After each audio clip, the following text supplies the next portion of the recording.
તાપી જિલ્લાના સોનગઢ તાલુકાના એક 25 વર્ષીય યુવકે મહિલાની ફેક ફેસબુક આઈડી બનાવી અને પોતાની ઓળખ યુવતી તરીકે આપી વાંસદા તાલુકાના એક યુવકને પ્રેમ જાળમાં ફસાવી તેની પાસેથી પૈસા પડાવી લીધા હોવાનો ચોંકાવનારો મામલો સામે આવ્યો છે। નવસારી જિલ્લાના વાંસદા તાલુકાના લાખાવાડી ખાતે રહેતા 20 વર્ષીય કુણાલભાઈ પટેલે પોતાનું કૃણાલ પટેલ નામનું ફેસબુક એકાઉન્ટ બનાવેલ હતું। ત્યારે આશરે 3 મહિના પહેલા તેમને GMD કિંજુ નામની એક યુવતીના પ્રોફાઇલ ફોટાવાળા ફેસબુક આઈડી પરથી ફ્રેન્ડ રિક્વેસ્ટ આવી હતી, જે તેમણે સ્વીકારી હતી। ત્યારબાદ બંને વચ્ચે મેસેજ દ્વારા વાતચીત શરૂ થઈ અને ફેસબુક પર પ્રેમ સંબંધ બંધાયો। ત્યારબાદ બંનેએ મોબાઈલ નંબરની આપ-લે કરી અને વોટ્સએપ પર વાતચીત શરૂ કરી।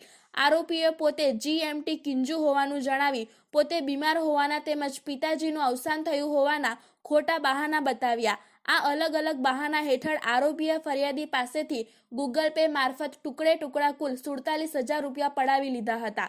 તાપી જિલ્લાના સોનગઢ તાલુકાના મલંગદેવ ગામ ખાતે રહેતા 25 વર્ષીય અજીતભાઈ વીર્યાભાઈ નાયકે મહિલા બની ખોટી ઓળખ આપી ફરિયાદી કૃણાલ પટેલ સાથે ઠગાઈ અને છેતરપિંડી આચરી હતી। આ બનાવ અંગે વાંસદા પોલીસ મથકે સાયબર ક્રાઇમ હેઠળ ગુનો દાખલ કરવામાં આવ્યો હતો, જે બાદ વાંસદા પોલીસે અનડિટેક્ટ સાયબર ક્રાઇમના ગુનાના આરોપીને ઝડપી પાડવા કાર્યવાહી હાથ ધરી હતી। તપાસ દરમિયાન વાંસદા પોલીસ ટીમે ટેકનિકલ એનાલિસિસ અને બેંકમાંથી માહિતી મેળવી આરોપીનું પગેરું મેળવ્યું। પોલીસે તાત્કાલિક જ આરોપીને ઝડપી પાડ્યો અને તેની પાસેથી ગુનામાં ઉપયોગમાં લેવાયેલ મોબાઈલ ફોન તેમજ 47,000 રૂપિયા પણ રિકવર કરવામાં આવેલ છે। વાંસદા પોલીસ ટીમે સોનગઢ તાલુકાના મલંગદેવ ગામ ખાતે રહેતા 25 વર્ષીય અજીતભાઈ વીર્યાભાઈ નાયકની અટકાયત કરી આગળની કાર્યવાહી હાથ ધરી છે। બ્યુરો રિપોર્ટ, તાપી સ્વરાજ ન્યૂઝ।